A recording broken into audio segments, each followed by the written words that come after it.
मैंने उसे अपनी बाहों में भर लिया। वह मेरे सीने से लगकर एक बच्चे की तरह सिसकती रही।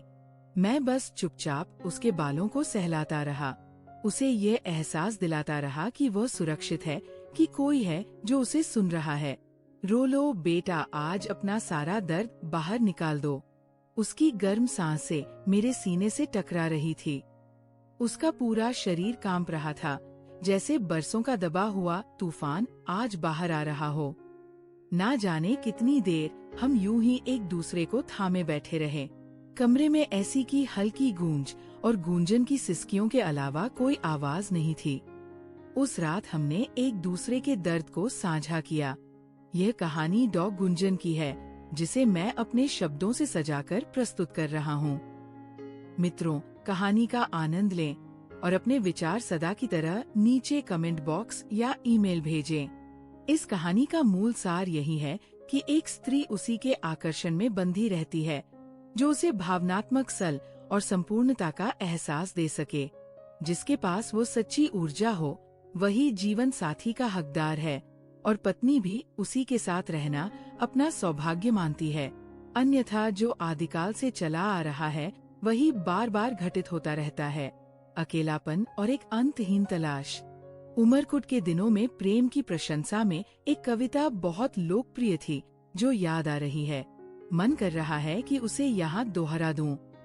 आज पहले वही प्रस्तुत करता हूँ, फिर आगे की कहानी।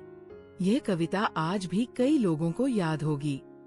प्रेम तुम स्थिर रहो, हृदय में बसे रहो। प्रेम तुम प्रबल हो, मन को आकर्षित करो। प्रेम तुम आगे बढ़ो, प्रेम तुम सामना करो। सामने बाधा हो या पहाड़ सा ऊंचा हो, प्रेम तुम रुको ना। प्रेम तुम झुको ना, मन चरमरा उठे भाव कसम सा उठे, तीर सा दौड़ो लपक मारो, मन को छू लो मन में सरकते रहो। मन दरक उठे जब तक मन ना खुले तब तक प्रेम ना हटे, मन को खोल दो भीतर झलक दो प्रेम, तुम महान हो सर्वशक्तिमान हो। इस कहानी की नायिका कुमारी गुंजन, जो विवाह के बाद डॉ श्रीमती गुंजन दंत चिकित्सक बनी की आत्मकथा है। गुंजन जी ने मुझे अपनी यह कथा अत्यंत सरल शब्दों में सुनाई थी या मेरे ईमेल पर साझा की थी, जिसमें उन्होंने अपने अतीत के सभी पहलुओं को विस्तार से बताया था। शादी से पहले से लेकर आज तक के उनके सरल शब्दों को एक मार्मिक कथा का रूप देने का दायित्व अब मुझ पर है।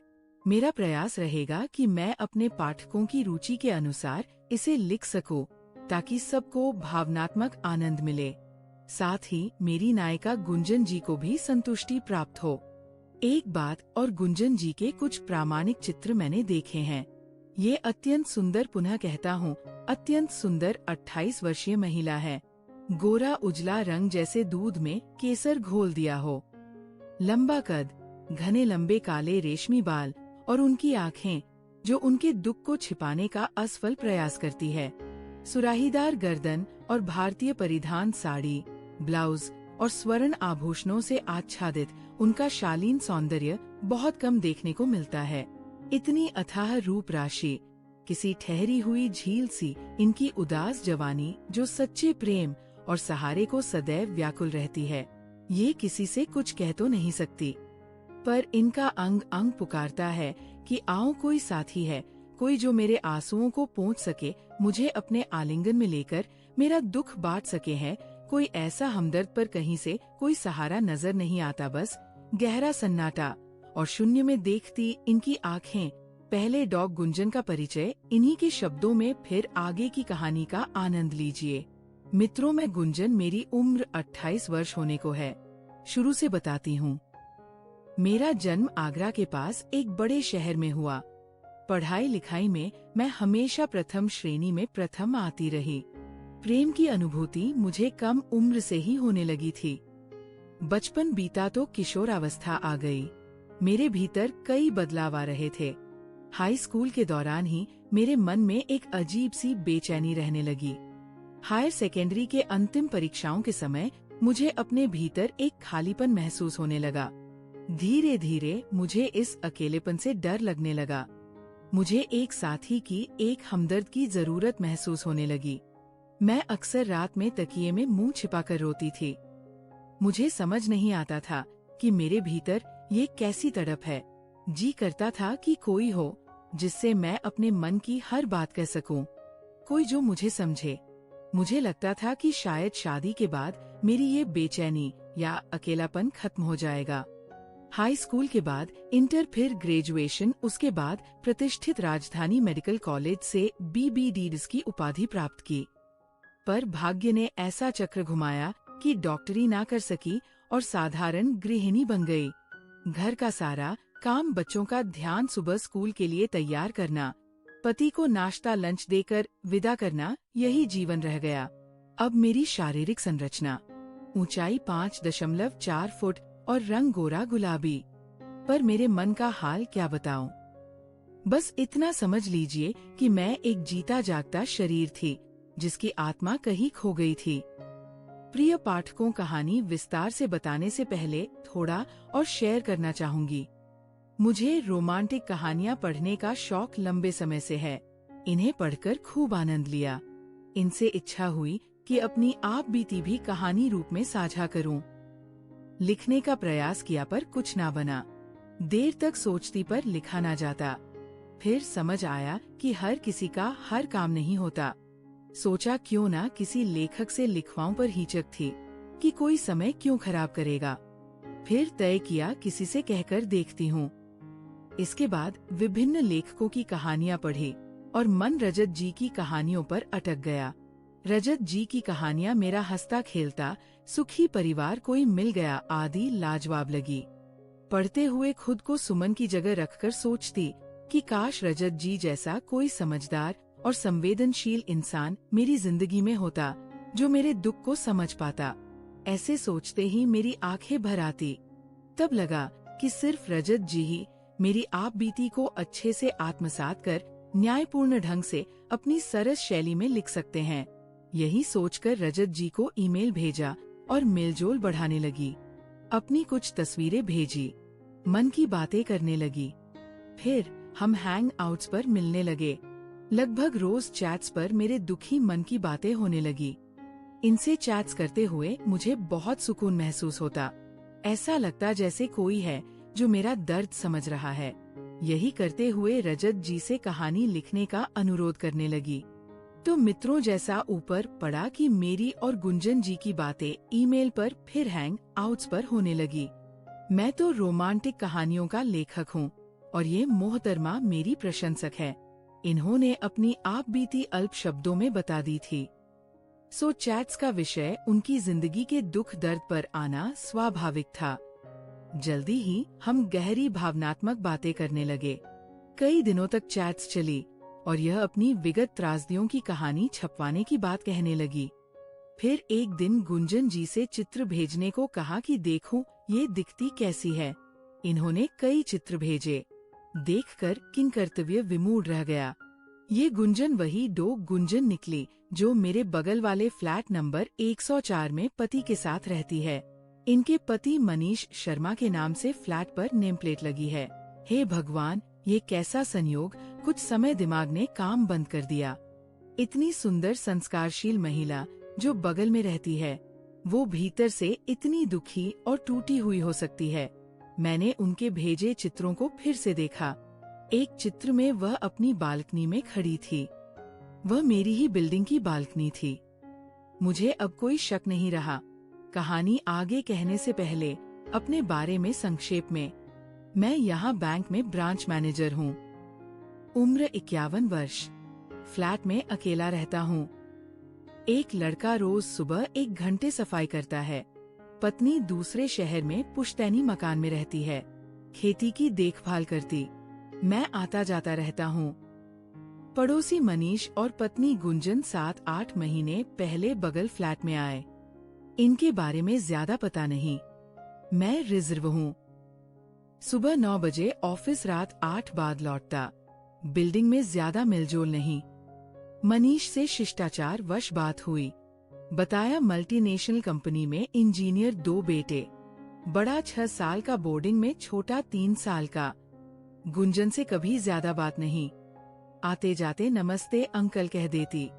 गुंजन बहुत सुंदर सलीके से सजती, ड्रेसिंग सेंस और मुस्कान तारीफ के काबिल। ये था पड़ोसी परिचय। तो उस शाम मैंने गुंजन को चैट पर लिखा, गुंजन मुझे लगता है हम एक दूसरे को जानते हैं। वो ऑनलाइन थी पर कोई जवाब नहीं आया। मैंने फिर लिखा, मैं फ्लैट नंबर 105 से रजत जैसा अपेक्षित था। वो तुरंत लॉग आउट हो गई। मैं उनकी मनोदशा समझ रहा था। एक भारतीय नारी जिसने अपने दिल के गहरे राज एक अनजान शख्स को बता दिए, और वो शख्स उसका पड़ोसी निकला। शर्म आना स्वाभाविक था। अगले 3 दिन ना वो ऑनलाइन आई ना ही मुझे बिल्डिंग में कहीं दिखाई दी। मैं समझ रहा था कि वह मुझसे बच रही है। मुझे उनकी चिंता होने लगी। वो पहले ही भावनात्मक रूप से इतनी टूटी हुई थी। अब ये पहचान खुलने का सदमा मुझे पहल करनी थी। मैं उन्हें ये विश्वास दिलाना चाहता था कि मैं उनका दोस्त हूँ और उनकी बातों का सम्मान करता हूँ। एक शाम ऑफिस से लौटते वक्त मैंने हिम्मत करके उनके फ्लैट नंबर 104 की घंटी बजाई। कुछ देर बाद दरवाजा थोड़ा सा खुला। गुंजन ने मुझे देखा और उनका चेहरा शर्म से लाल हो गया। वह दरवाजा बंद करने ही वाली थी।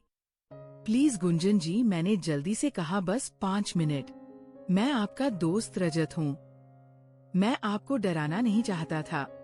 मैं बस ये कहना चाहता हूँ कि आपकी कहानी मेरे पास सुरक्षित है और मैं आपकी मदद करना चाहता हूँ। वह चुपचाप खड़ी रही। क्या हम बाहर कहीं मिल सकते हैं? मैंने पूछा। अगले चौराहे पर पार्क क्वींस मॉल में कॉफी हाउस। एक दोस्त की तरफ। हम आपकी कहानी पर बात कर सकते हैं। उन्होंने कुछ देर सोचा, फिर धीमे से सिर हिलाया। मनीष 4 दिनों के टूर पर गए हैं। मैं कल 4 बजे आने की कोशिश करूंगी। ठीक है। मैंने राहत की सांस ली। कोई दबाव नहीं है बेटा, बस एक लेखक और उसकी नायिका की मुलाकात समझ लेना। उस दिन 4 बजे पहले क्वींस मॉल पहुंचा। कॉफी हाउस के सामने टहला। 4:20 पर गुंजन दिखी। मरून साड़ी, कंधे पर बैग। मॉल में इशारा किया। पीछे पीछे आई। कोने की मेज पर बैठे। निहारा। साड़ी में प्यारी लग रही पर आंखें उदास थी।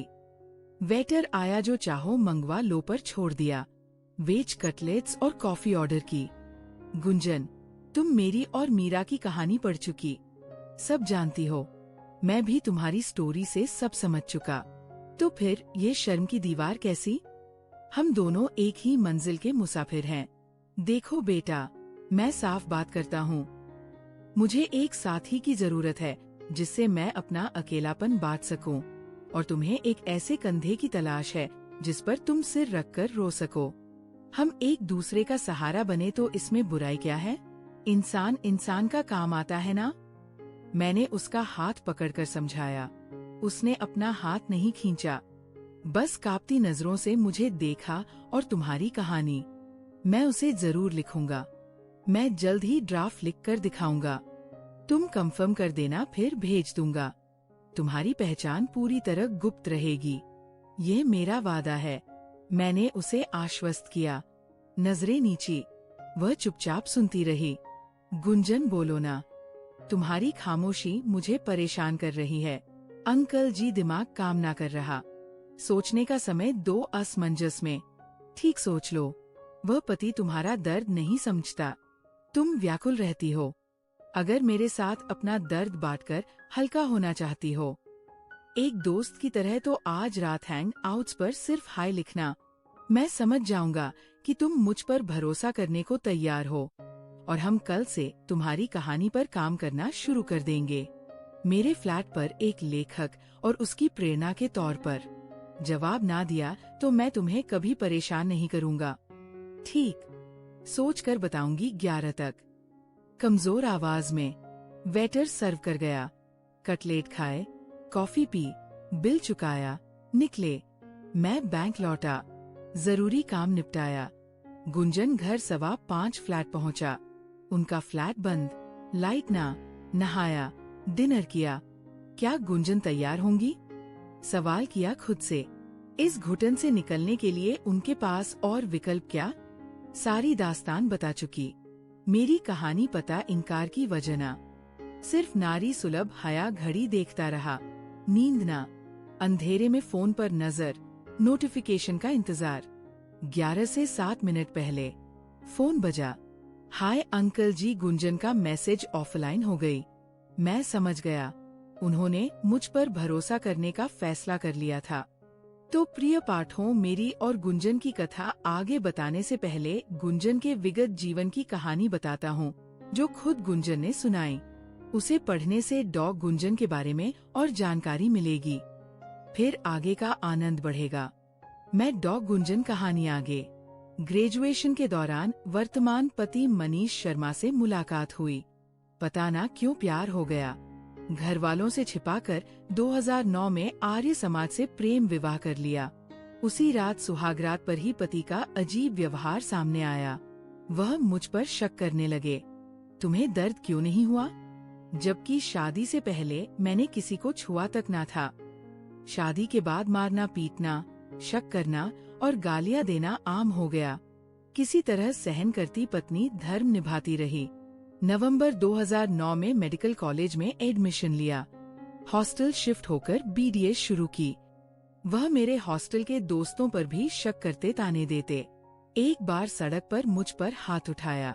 हॉस्टल के नीचे खड़े होकर मुझ पर झूठे इल्जाम लगाए। तंग आकर हॉस्टल छोड़ा। दूसरे में शिफ्ट।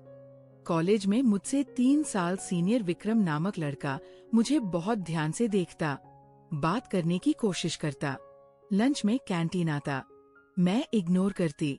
एक दिन उसने मुझे शादी के लिए प्रपोज किया। मैंने मना किया। उसे मेरे शादीशुदा होने का पता ना था। मैं मांग में सिंदूर ना लगाती, ना कोई चिन्ह पहनती थी। मैंने सोचा इनसे बात करके देखती हूँ। मैं पति की ज्यादतियों से तंग आ चुकी थी और अपनी शादी से पछता रही थी। धीरे धीरे बातें हुई फोन पर। पति गुजरात जॉब पर थे, 15 से 20 दिन में आते। विक्रम से बात करके मुझे एक भावनात्मक सहारा सा महसूस होने लगा। वह मेरी इज्जत करता था, मेरे सपनों की, मेरी पढ़ाई की कद्र करता था। एक दिन पति मौजूद थे। विक्रम का फोन आया। उन्होंने मुझे बहुत मारा, गालियां दी। मैंने विक्रम के बारे में ना बताया। पति के जाने के बाद विक्रम ने मुझे कैंटीन में मिलने को कहा। वह मेरे लिए बहुत चिंतित था। उसका साथ पाकर मैं खुश हुई। पति मेरे पास आते पर हमारे बीच कोई भावनात्मक जुड़ाव नहीं था। मैं हमेशा अकेलेपन में ही सो जाती थी। विक्रम के साथ ने मुझे पहली बार सच्चा सम्मान और अपनापन दिया। पहली बार मुझे ऐसी खुशी मिली जिसकी मैं हकदार थी। धीरे धीरे हमारा रिश्ता दोस्ती से बहुत आगे बढ़ गया। ये एक भावनात्मक रिश्ता था। हम एक दूसरे के इतने करीब आ गए कि मुझे पता ही नहीं चला कि मैंने कब अपने दिल की सारी बातें उससे कह दी। मैं बस इतना जानती थी कि मैं खुश थी। आजाद पंछी सी मस्त होकर मैं उससे घंटों बातें करने लगी। पति की अनुपस्थिति का मैंने पूरा फायदा उठाया। हम साथ में नोट्स बनाते, लाइब्रेरी जाते, भविष्य के सपने देखते। मुझे लगता था कि काश विक्रम मुझे पहले मिला होता। 4 साल मैं विक्रम के भावनात्मक सहारे के साथ रही। B.DS पूरी हुई। मैं क्वालिफाइड डेंटिस्ट बन गई। फिर विक्रम की पढ़ाई पूरी हो गई। वह चला गया और हम बिछड़ गए। हमारा रिश्ता कभी भी अपनी सीमाओं से आगे नहीं बढ़ा, लेकिन वह मेरे जीवन का सबसे खूबसूरत दौर था। मैं पति के साथ नोएडा आ गई। डेंटिस्ट बनना व्यर्थ हो गया। पति ने ना जॉब करने दी, ना क्लिनिक खोलने दिया। कहा छोटे शहर में लाखों की मशीनरी और लोन का जोखिम है। मैंने सब्र कर लिया। मित्रों, ये विक्रम के साथ मेरे रिश्ते की दास्तान जैसा आप समझ गए। मैं पति से असंतुष्ट थी और आज भी हूँ। बस समाज के भय से ये रिश्ता ढो रही हूँ। लव मैरिज जो की थी, अगर किसी से कहती भी तो लोग हंसते। यही है लव मैरिज का नतीजा। पापा का रिश्ता बेहतर होता, यही सोचकर चुप रही। आज भी चुप हूँ। शादी के 10 साल हो गए ना, हम हनीमून पर गए ना, कभी पति ने मुझे घुमाया। मैं सोचती काश शादी से पहले मैंने उन्हें परख लिया होता तो ये ना करती, पर इश्क अंधा था। मैं डॉक्टर होकर भी चूल्हा चौका कर रही हूँ। अगर पति से भावनात्मक सुख ना मिले तो एक औरत क्या करे। एक कहावत है, औरत ना मांगे ताजो तख्त, बस उसे चाहिए एक मजबूत साथ। ये मुंह जैसी पर सटीक बैठती है, पिछले 3 माह से पति मेरे करीब ही नहीं आए। मेरा अकेलापन कभी नहीं मिटेगा। मैंने कहना ही छोड़ दिया। मैंने तय कर लिया था कि अब मैं किसी और की तरफ आकर्षित नहीं होंगी। अपना आगे का जीवन बच्चों को समर्पित कर दूंगी। लेकिन नियति को कुछ और ही मंजूर था और फिर मेरी जिंदगी में रजत जी आए। एक लेखक के रूप में, एक दोस्त के रूप में, जैसा बताया गुंजन ने मैसेज से ग्रीन सिग्नल दिया। अगले दिन दोपहर को जब मनीष घर पर नहीं थे, मैंने अपने फ्लैट का दरवाजा खुला छोड़ दिया और अपने स्टडी रूम में काम करने लगा। करीब 1 बजे दरवाजे पर हल्की दस्तक हुई। गुंजन सहमी हुई खड़ी थी। आ जाओ बेटा, मैंने मुस्कुराकर कहा। डरो मत, ये एक लेखक का घर है, यहाँ सिर्फ शब्दों का वास है। वह झिझकते हुए अंदर आई और सोफे पर एक कोने में बैठ गई। थैंक्स गुंजन बेटा, बात रख ली। मैं उनके सामने वाली कुर्सी पर बैठ गया। अंकल जी, पहले तो मुझे अंकल जी कहना बंद करो। मैंने हंसकर कहा, मैं रजत हूँ, तुम्हारा दोस्त और तुम्हारा लेखक। वो हल्का सा मुस्कुराई। जी रजत जी। तो मैंने अपना नोटपैड उठाते हुए कहा, मुझे अपनी कहानी बताओ, शुरू से सब कुछ, जो तुमने ईमेल पर लिखा, जो नहीं लिखा, सब। और गुंजन ने बोलना शुरू किया। उन्होंने अपने बचपन, अपनी उम्मीदों, अपनी शादी के टूटे सपनों, पति के व्यवहार और विक्रम के साथ उस भावनात्मक जुड़ाव के बारे में सब बताया। वह बोलती रही और मैं लिखता रहा। बात करते करते ना जाने कब उनकी आंखें भर आई। रजत जी, मेरा दम घुट रहा है, ये तन्हाई मुझे मार डालेगी। ये देखकर मैं खुद को रोक नहीं पाया। मैं सोफे पर उनके पास बैठ गया और बस उनके कंधे पर हाथ रख दिया और वह टूट गई। मैंने उसे अपनी बाहों में भर लिया। वह मेरे सीने से लगकर एक बच्चे की तरह सिसकती रही। मैं बस चुपचाप उसके बालों को सहलाता रहा, उसे ये एहसास दिलाता रहा कि वह सुरक्षित है, कि कोई है जो उसे सुन रहा है। रो लो बेटा, आज अपना सारा दर्द बाहर निकाल दो। उसकी गर्म सांसें मेरे सीने से टकरा रही थी। उसका पूरा शरीर कांप रहा था, जैसे बरसों का दबा हुआ तूफान आज बाहर आ रहा हो। ना जाने कितनी देर हम यूं ही एक दूसरे को थामे बैठे रहे। कमरे में ऐसी की हल्की गूंज और गूंजन की सिसकियों के अलावा कोई आवाज नहीं थी। धीरे धीरे उसकी सिसकियां शांत हुई। उसका शरीर ढीला पड़ गया। वह इतनी थकी हुई थी कि शायद बरसों बाद वह जी भरकर रोई थी। मैंने उसे पानी दिया। अंकल जी, रजत जी, आज तक मुझे किसी ने इतना नहीं समझा। किसी ने मेरे दिल के दर्द को नहीं बांटा। गूंजन, मैंने उसका हाथ थामा। तुम अब अकेली नहीं हो। उस रात हमने जिस्मों से नहीं बल्कि रूहों से बात की। मैंने उसके सारे दुख, सारी शिकायतें सुनी। उसने मेरे अकेलेपन को समझा। उसके चेहरे पर बरसों बाद एक सुकून था, एक शांति थी। उस दिन डॉग गुंजन की कहानी लिखने की शुरुआत हुई। एक ऐसी कहानी जिसका सच अब पूरा होने वाला था।